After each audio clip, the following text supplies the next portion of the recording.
Bismillahirrahmanirrahim. Assalamu alaikum wa rahmatullahi wa barakatuh. Welcome to online classes of Iqra Huffaz Boys Secondary Schools, a project of Iqra Education System. This is the video session of Iqra English Book 1 for Class Prep 6. In the last video lecture, we discussed and completed unit number 2. And then we learned to revise alphabet letters in uppercase from A to Z. Inshallah, we are going to cover 2 units of Iqra English Book 1, and then inshallah we will try to complete 1 page of Iqra Joint Handwriting Series Book 1. Dear students, Iqra Huffaz boys secondary schools online classes में से एक और class में हम मिल रहे हैं। इससे पिछली वीडियो में हमने यूनिट नंबर 2 को कवर किया था पूरी वीडियो में, और बहुत अच्छे तरीके से बहुत ज़्यादा समझ के हमने कवर किया था अल्हम्दुलिल्लाह। और उसके बाद हमने A से Z तक अल्फ़ाबेट को कवर किया था, राइटिंग का रिवीजन किया था, और अल्हम्दुलिल्लाह मुझे उम्मीद है इंशाअल्लाह ताला कि आपने पेज 33 को कंप्लीट कर लिया होगा। आज के वीडियो में हम इक़रा इंग्लिश बुक 1 में से 2 यूनिट्स को कवर करने की कोशिश करेंगे। चूँकि उन 2 यूनिट्स में एक ही टॉपिक है, तो उस एक ही टॉपिक को हम कोशिश करके एक ही वीडियो में कवर करेंगे, और उसके साथ साथ Iqra joint handwriting series book 1 का एक पेज भी करने की कोशिश करेंगे। तो चलिए सबसे पहले हम यूनिट नंबर 3 देखते हैं कि उसमें क्या टॉपिक है। पेज नंबर 19 हमारे सामने है, स्टूडेंट्स देख रहे हैं यहाँ पेज नंबर 19, और इसमें यूनिट नंबर 1 हमारे सामने लिखा हुआ नज़र आ रहा है हमें। Unit number 3 this that. ठीक है, इससे हमें पता लगा कि आज के यूनिट में हमें दिस और दैट को कवर करना है कि दिस हम कब यूज़ करते हैं और दैट हम कब यूज़ करते हैं। डेट डालेंगे, आप जिस दिन वीडियो देखेंगे उस दिन की डेट, मंथ और ईयर लिखेंगे 2020। चलिए स्टूडेंट्स, हम अपना टॉपिक कवर करते हैं। देखिए, दिस इज़, दिस के साथ भी इज़ लगता है, दैट इज़, दैट के साथ भी इज़ लगता है, बट दिस इज़ हम यूज़ करते हैं। देखिए ज़रा आप नोट कीजिए, ज़रा गौर कीजिए, आपको नज़र आएगा कि जो पिक्चर दी हुई है उसमें ये जो बॉय है, ये जो बच्चा है, ये चीज़, ये ऑब्जेक्ट जो उसके सामने है, ये उसके करीब है, यहाँ भी करीब है, यहाँ भी करीब है, यहाँ भी करीब है। बट जब इस तरफ हम देखते हैं तो यहाँ से इस बच्चे से ये चीज़ दूर है, इसी तरह इस बच्चे से ये आदमी बहुत डिस्टेंस पर है, फासले पर है। ये बच्चा भी इस चील के साथ करीब नहीं है, बल्कि चील उससे डिस्टेंस पर है, और इसी तरह ये बच्चा भी ऑफिस से दूर है, ऑफिस के करीब नहीं है। तो हमें ये पता चला कि दिस इज़ हम यूज़ करते हैं उन चीज़ों के लिए जो हमसे करीब होती हैं, और दैट इज़ हम यूज़ करते हैं उन चीज़ों के लिए जो हमसे शाबाश दूर होती हैं। Very good. तो चलिए सेंटेंसेस को पढ़ते हैं। दिस इज़ अ बन। Very good. अब देखिए बच्चा करीब है तो ये कह रहा है दिस इज़ अ बन, ये उसके करीब है, ये एक बन है। This is a bird। Repeat कीजिए। अब देखिए ये बच्चा है और बर्ड इसके बहुत करीब उसको नज़र आ रही है। This is a computer। अब देखिए ये बच्चा और कंप्यूटर इसके बहुत करीब है। This is an ear। अब देखिए ये बच्चा खड़ा है और इस आदमी के करीब होने की वजह से इस आदमी का कान भी इस बच्चे के करीब है। That is a tree। अब देखिए ये बच्चा खड़ा है और ये कह रहा है that is a tree, मतलब वो एक दरख्त है। This is a bird, मतलब ये एक परिंदा है। दैट इज अ ट्री मतलब वो एक दरख्त है। तो पता चला दिस का मतलब हुआ ये और दैट का मतलब हुआ वो। मैं यहाँ लिख भी देता हूँ वो, और दिस के ऊपर मैं लिख दिया ये। ठीक है, दैट इज अ मैन, वो एक आदमी है, दूर है उससे। दैट इज एन ईगल, वो एक चील है। दैट इज एन ऑफिस, वो एक दफ्तर है। तो आपको समझ में आ गया कि दूर वाली चीज़ों के लिए हम दैट यूज़ करते हैं और दिस वाली चीज़ों का, करीब वाली चीज़ों के लिए हम दिस यूज़ करते हैं। दिस का मतलब होता है ये और दैट का मतलब होता है वो। लेकिन स्टूडेंट्स, इस पेज में आपने एक चीज़ और नोटिस करनी है। देखिए सब में आ लगा हुआ है या एन लगा हुआ है, और आपको पता है आ और एन का मतलब क्या होता है, एक। दिस इज अ बर्ड मतलब ये एक परिंदा है। दैट इज एन ईगल मतलब वो एक चील है।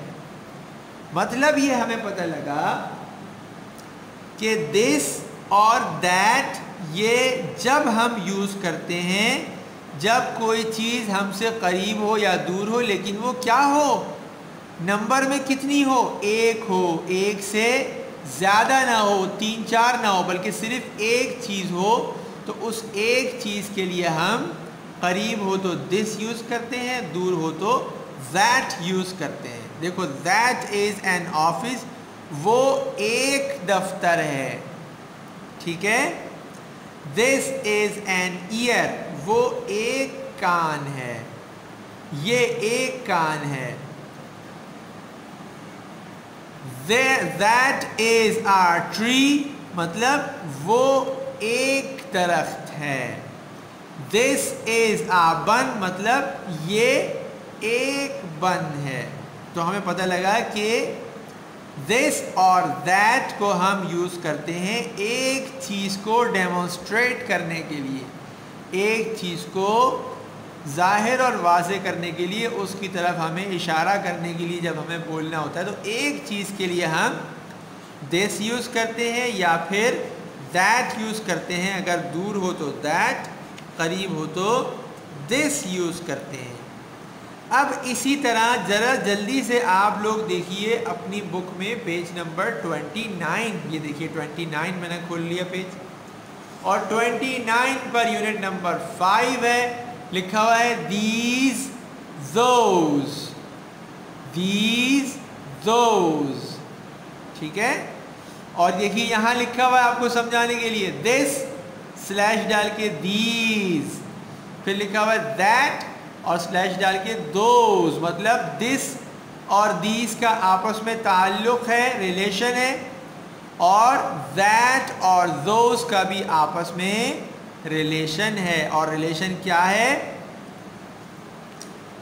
दिस हम यूज़ करते हैं करीब की चीज़ों के लिए लेकिन एक चीज़ के लिए, और दीज हम यूज़ करते हैं करीब की एक से ज़्यादा चीज़ों के लिए। शाबाश, जैसे हमने अभी पढ़ा था पिछले वाले पेज में, दिस इज़ अ बर्ड, क्या मतलब था, ये एक परिंदा है। अगर परिंदे 4 हो तो हम दिस इज़ अ बर्ड बोल सकते हैं, नहीं बोल सकते, हमें बोलना पड़ेगा दीज आर बर्ड्स।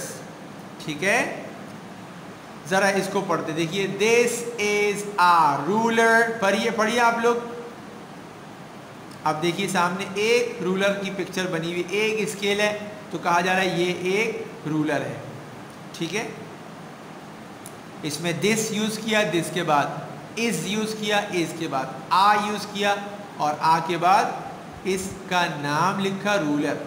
ठीक है, अब ज़रा देखिए जब एक से ज़्यादा हुए तो क्या, दीज आर रूलर्स, क्या बना, दीज आर रूलर्स, और सामने देखिए 1 2 3 4 रूलर्स की हमें पिक्चर नज़र आ रही है कि एक से ज़्यादा हैं, 4 हैं, तो एक से ज़्यादा के लिए दीज यूज़ करते हैं। जब दीज आता है तो उसके सामने देखिए पहले वाले में इज था दिस के साथ, और दीज के साथ क्या लिखा हुआ है, आर। शाबाश, ये बिल्कुल आपने सही नोट किया कि दिस के साथ हमेशा इज आता है और दीज के साथ हमेशा आर यूज होता है। इसके बाद दिस इज के बाद आ लगा हुआ था और दीज आर के बाद आ नहीं लगा हुआ, क्योंकि आ का मतलब क्या होता है, एक, और दीज आर का मतलब होता है एक से ज़्यादा। तो जब एक से ज़्यादा को डिस्कस करेंगे तो हम आ नहीं लगाएंगे। यहाँ पर देखो आ नहीं लगा हुआ। और रूलर के साथ देखिए ज़रा, RULER, एस भी लगाया हुआ है। यहाँ देखो RULER, रूलर। एक है तो रूलर और एक से ज़्यादा है तो रूलर्स। सही है। These are rulers। These भी प्लूरल, जमा एक से ज़्यादा के लिए यूज़ होने वाला, आर भी जमा प्लूरल एक से ज़्यादा के लिए यूज़ होने वाला, और रूलर्स में एस लगाकर उसको भी एक से ज़्यादा के लिए यूज़ होने वाला बना दिया गया। क्लियर हो गया सबको? अब यही सारी बातें सारे सेंटेंसेस में नोट करते जाएंगे, ठीक है। चलिए देखें, नेक्स्ट है हमारे पास sentence, that is a cap. वो एक कैप है। अब देखिए दैट के साथ इज आया, इज के बाद आया, और उसके बाद कैप आया। कैप में कोई एस नहीं, ठीक है। एक था तो दैट आया। अब एक से ज़्यादा है, 1 2 3, 3 है तो क्या आया, those। क्या आया, those। those का मतलब वो सब, ठीक है। दैट का मतलब वो, और those का मतलब वो सब। दिस का मतलब ये, और दीज का मतलब शाबाश ये सब, ठीक है स्टूडेंट्स। तो अब those मतलब वो सब, और उसके बाद आर, those are caps। अब देखिए those के बाद आर आ रहा है, और दिस इज के बाद यहाँ आ था, यहाँ पर आ नहीं है। यहाँ पर कैप में एस नहीं था, यहाँ पर कैप में एस लगा दिया। those are caps। वो सब कैप्स हैं। क्लियर हो गई बात? चलिए फिर देखिए next example, this is a hen। ये एक मुर्गी है। These are hens। ये मुर्गियां हैं, ये सब मुर्गियां हैं। अब देखिए दिस के साथ इज लगा था तो उसकी वजह से फिर आ आया था। दीज के साथ आर है, जब एक से ज़्यादा है तो आ नहीं लगा। हैन में यहाँ पर दिस इज आ हैन में एस नहीं था। दीज आर हैंस, इसमें एस लग गया। दीज आर हैंस मतलब ये सब शाबाश मुर्गियाँ हैं। इसके बाद नेक्स्ट सेंटेंस देखिए, that is a dustbin. That is a dustbin क्या मतलब हुआ, वो एक डस्टबिन है या कचरे का डब्बा है। वो एक कचरे का डब्बा है। लेकिन अब यहाँ पर पिक्चर में 1 2 3 है तो एक से ज़्यादा हो गए, तो इसके लिए क्या यूज़ कर रहे हैं देखिए, those are dustbins। देखिए एस भी लगा दिया, those भी लगा दिया, आर भी लगा दिया, और डस्टबिन के अंदर एस लगा के डस्टबिन्स बना दिया। ठीक है, डिफरेंस नजर आ रहा है। यहाँ एस नहीं है, यहाँ पर एस है। यहाँ पर आ है, यहाँ पर आ नहीं है। यहाँ पर इज है, यहाँ पर आर लिखा हुआ है। क्लियर हो रही है सबको बात? That is a dustbin। पढ़िए सब, वेरी गुड। अब पढ़िए, those are dustbins। Very good. Last sentences पढ़ रहे हैं हम। This is a pot। Note कर रहे हैं, यहाँ पर this है, उसके साथ is लगा हुआ है, फिर आ लगा हुआ है, फिर pot लगा हुआ है, pot में s नहीं है। अब ये सारी बातें इस सेंटेंस में नोट कीजिए। These are pots। देखिए पॉट में एस लग गया, इस आर हटा के आर लिख दिया और दिस की जगह दीज कर दिया। ये सब बर्तन हैं। क्लियर हो गई सबको बात? यही मैंने कहा था कि यूनिट नंबर 5 और यूनिट नंबर 3 हम एक साथ कवर करने की कोशिश कर रहे हैं और अल्हम्दुलिल्लाह बहुत सारी चीज़ें हमने कवर कर ली हैं।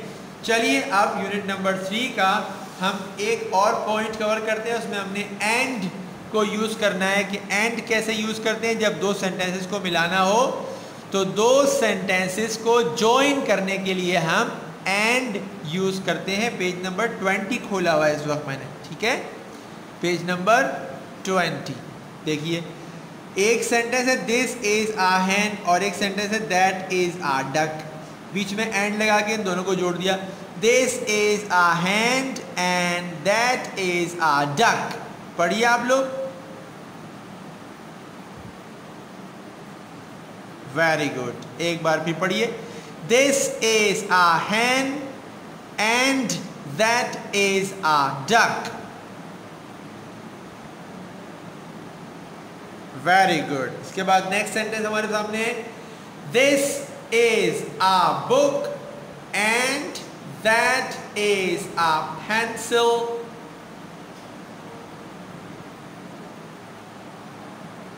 वेरी गुड, शाबाश। देखिए एक बुक और एक पेंसिल, बुक करीब है पेंसिल दूर है। This is a bicycle and that is a car. देखिए बाइसाइकिल करीब है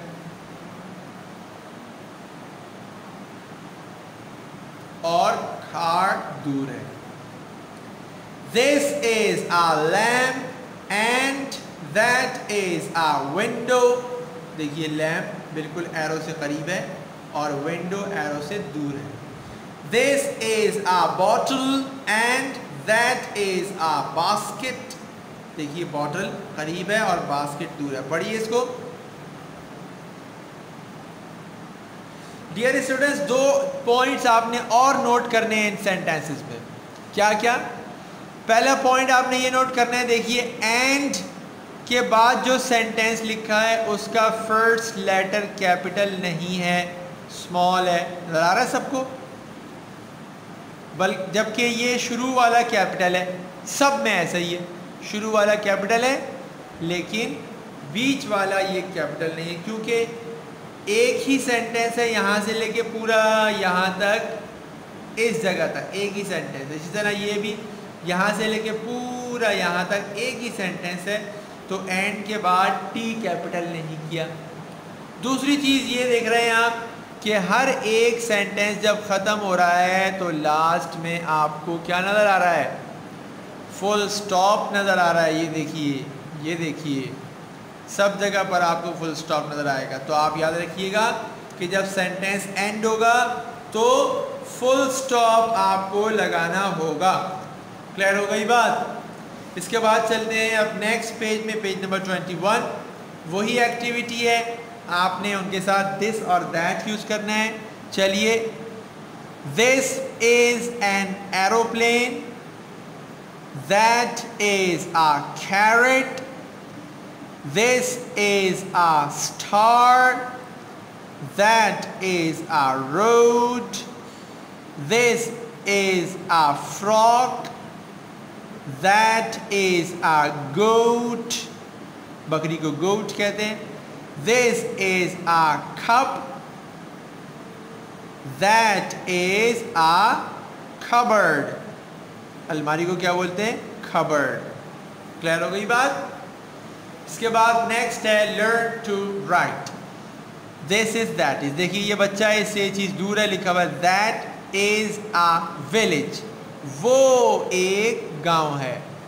अब इस बच्चे से ये हैट करीब है, तो यहाँ पर क्या लिखेंगे? शाबाश, यहाँ पर लिखेंगे THIS। This is a hat. Clear हो गई बात सबको? इसके बाद ये बच्चे से अम्ब्रेला दूर है, तो हम क्या लिखेंगे? वेरी गुड, लिखेंगे THAT, दैट, और उसके बाद यहाँ पर क्या आएगा? इज आएगा। दैट इज एन अम्ब्रेला, वो एक छतरी है। अब ये ब्रश इस बच्चे से दूर है तो यहां पर क्या लिखेंगे? शाबाश, क्या लिखा? दिस। फिर इस वाले में क्या लिखेंगे? इज। फिर इस वाले में क्या लिखेंगे? आ। तो क्या बन जाएगा? This is a brush. Clear हो रहा है सबको?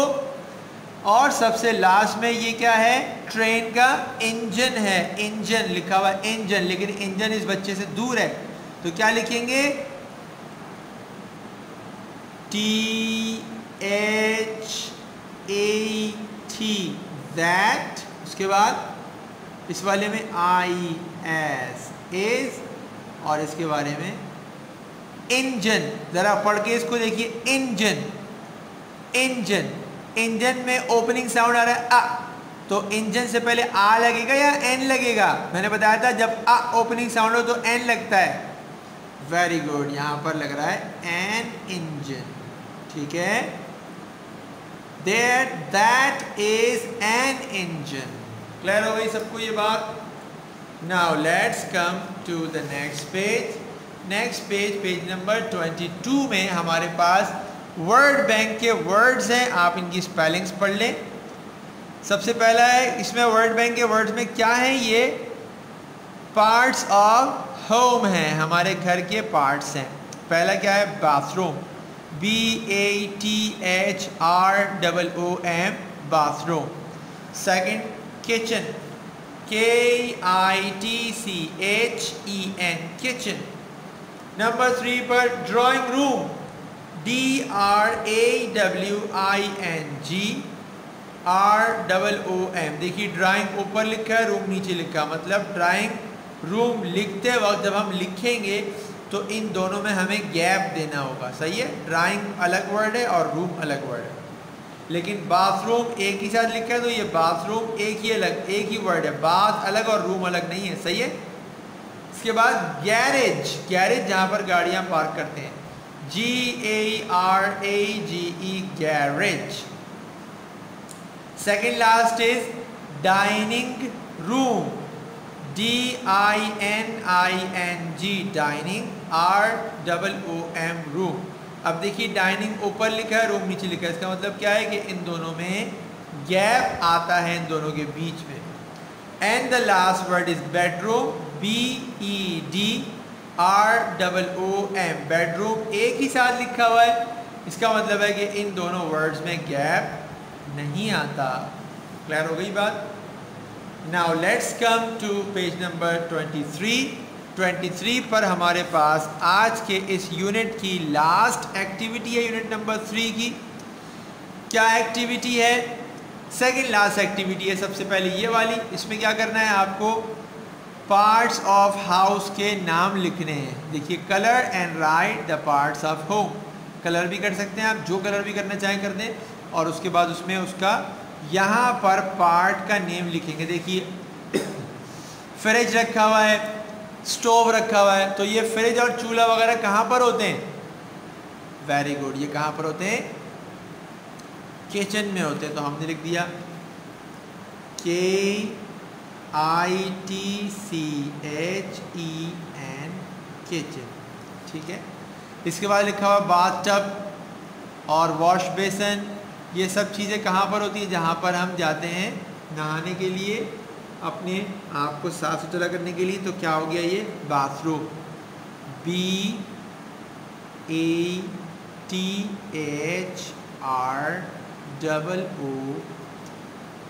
बाथरूम। इसके बाद नेक्स्ट देखिए, यहाँ बेड रखा हुआ है, टेबल लैंप है, और ये कबर्ड है, कर्टन लगा हुआ है। तो ये क्या है? बेडरूम है। शाबाश, BEDROOM,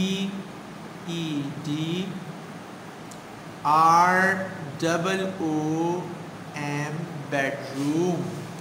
and the last word is, देखिए लास्ट क्या है? सोफ़ा रखा हुआ है, यहाँ पर पेंटिंग्स लगी हुई हैं। तो इस ऐसी जगह को क्या बोलते हैं? हम ऐसी जगह को बोलते हैं ड्राइंग रूम।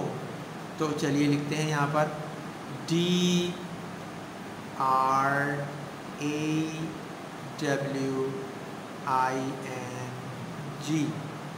ड्राइंग, फिर गैप देखिए ROOM। देखिए ड्राइंग रूम एक अलग वर्ड है, पूरा ड्राइंग अलग वर्ड है, रूम अलग वर्ड है, तो मैंने गैप दिया है। सेकंड लास्ट हमारे पास ये रिवीजन है जिसमें आ और एन का रिवीजन हमें मिला हुआ है। इसका नेम है बुक, ईगल, अनियन, प्याज को अनियन कहते हैं, फिश, डस्टर। तो बुक के लिए आ यूज करेंगे या एन? वेरी गुड, आ बुक। तो मैंने इसको पेंसिल से कलर कर दिया, आप कलर पेंसिल इसमें यूज कर लीजिएगा, सही है। A book. Eagle, a eagle या an eagle? Very good, an eagle. इसके बाद अनियन, अनियन, प्याज को अनियन कहते हैं, आ अनियन या एन अनियन? देखिए अनियन में अ साउंड आ रहा है, वेरी गुड। अनियन में एन आएगा, एन अनियन। इसके बाद फिश, आ फिश या an fish? Very good, fish का फर्स्ट साउंड आ रहा है तो a fish. And the last is duster, uh duster या एन डस्टर? आ डस्टर। तो मैंने डस्टर के लिए भी आ को कलर्ड कर दिया। हमने यूनिट नंबर 5 भी स्टार्ट किया था, तो वो बहुत सिंपल और इजी है, तो हम उसको क्यों छोड़ें, क्यों छोड़ के जाएं। देख लेते हैं जल्दी से, इंशाअल्लाह ताला इस वीडियो में हम कवर करने की कोशिश कर लेंगे। क्वेश्चन है और उसका आंसर है व्हाट इज दिस? ये क्या है? आंसर क्या है?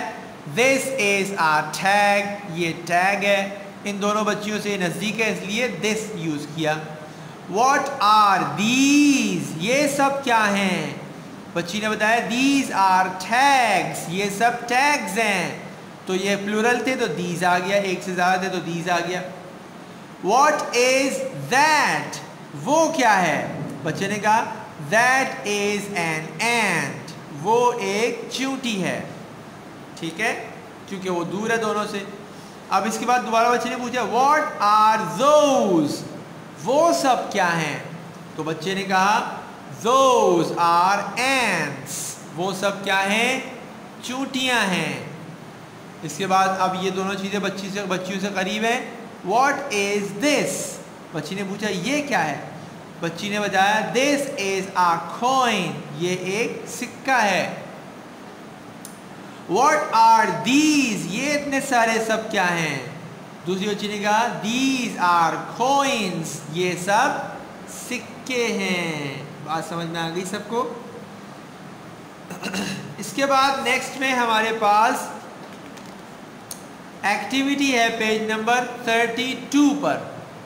32 में जो एक्टिविटी आ रही है वो वही एक्टिविटी है कि इसके हमको नेम्स पता करने हैं चीज़ों के, और उसमें एस लगाना है अगर एक से ज़्यादा है।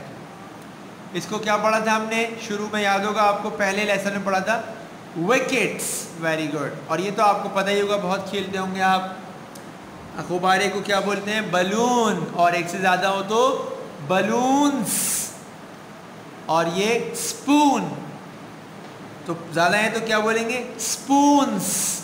इसके बाद कप्स, coins, ducks, एक से ज़्यादा है, balls, ये भी एक से ज़्यादा है, flowers, एक से ज़्यादा है, pencils, एक से ज़्यादा है। इसके बाद लास्ट हमारी एक्टिविटी है लिखने वाली, learn to write। तो चलिए इसका एक्टिविटी को भी करते हैं। लिखा हुआ है what is this? आंसर क्या है? This is a spoon। चलिए मैं यहाँ पर आपके लिए लिखता हूँ THIS, this IS is a SPOON, spoon, और लास्ट में फुल स्टॉप।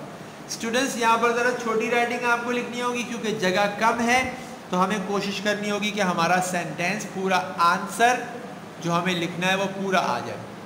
सेकंड है व्हाट आर दीज? ये सब क्या है? तो आपको पता है अंगूठी को क्या बोलते हैं? अंगूठी को बोलते हैं रिंग, RING, रिंग। और जब ज़्यादा हो तो RINGS, रिंग्स। तो हम क्या लिखेंगे? THESE, these ARERRINGS,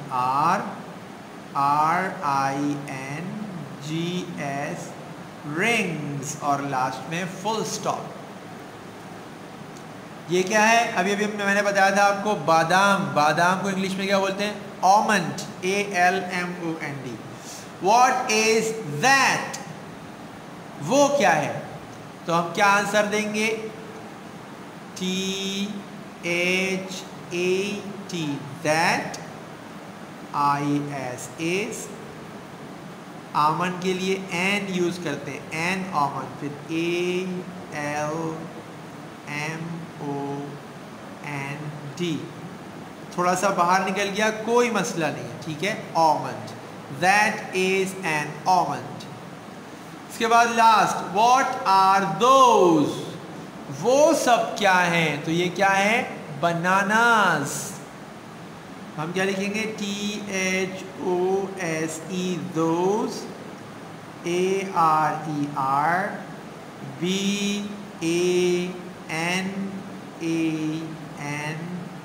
BANANAS, bananas. Those are bananas. Clear हो गई सबको बात? स्टूडेंट्स, पेज नंबर 33 में हमारे पास वर्ड बैंक के वर्ड्स हैं। इनकी स्पेलिंग भी करते जाते हैं, पढ़ते भी जाते हैं। Number 1 is brinjal, BRINJAL, brinjal. Number 2 is cabbage, CABBAGE, cabbage बंद गोभी को कहते हैं, ब्रिंजल बैंगन को कहते हैं। इसके बाद अनियन, ONION, अनियन। इसके बाद next capsicum, CAPSICUM, capsicum means Shimla मिर्च। इसके बाद चिली, CHILLI, चिली, चिली मिर्च जो नॉर्मल मिर्च होती है उसको चिली कहते हैं। Next is radish, RADISH, radish means मूली। Next is garlic, GARLIC, garlic means लहसुन। Next is ginger, GINGER, ginger means अदरक। Next is cauliflower, CAULIFLOWER, cauliflower means फूल गोभी। And the last word is carrot, CARROT, carrot, carrot. Clear हो गई students spelling? अब यही spellings हमको यहाँ पर ढूंढनी है 4 वेजिटेबल की, कैरेट, ब्रिंजल और पोटैटो और कैबेज। तो सबसे पहले ब्रिंजल, ये मिल गया BRINJAL, ब्रिंजल मिल गया। इसके बाद नेक्स्ट हमें क्या ढूंढना है? चाहे ऐसे सीधा हो चाहे वैसे। तो ये आ गया देखो, कैरेट, CARROT, कैरेट। और इसी के साथ देखिए POTATO, पोटैटो, पोटैटो भी हमको मिल गया। क्या रह गया?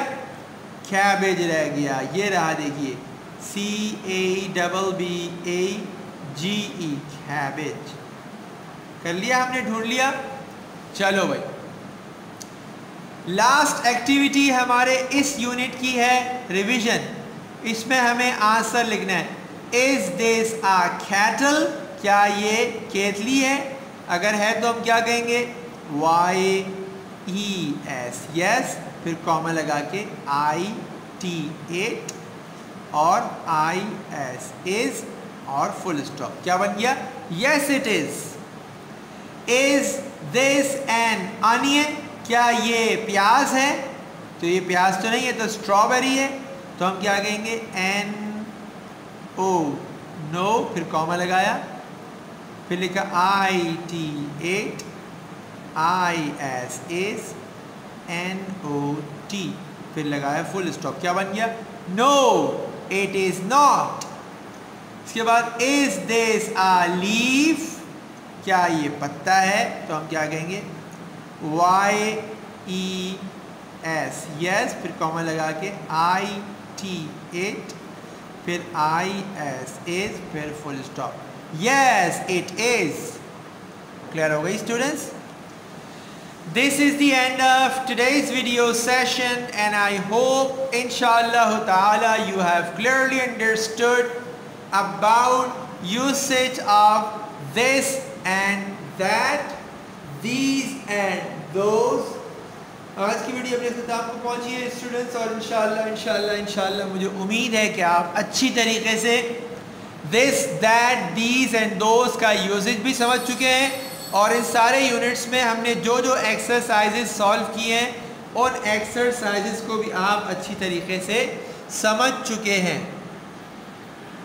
आई strongly advice you to do a lot of practice. मेरी तरफ से बहुत ताकीद से आपको ये एडवाइस है कि आपने प्रैक्टिस खूब ज़्यादा करनी है।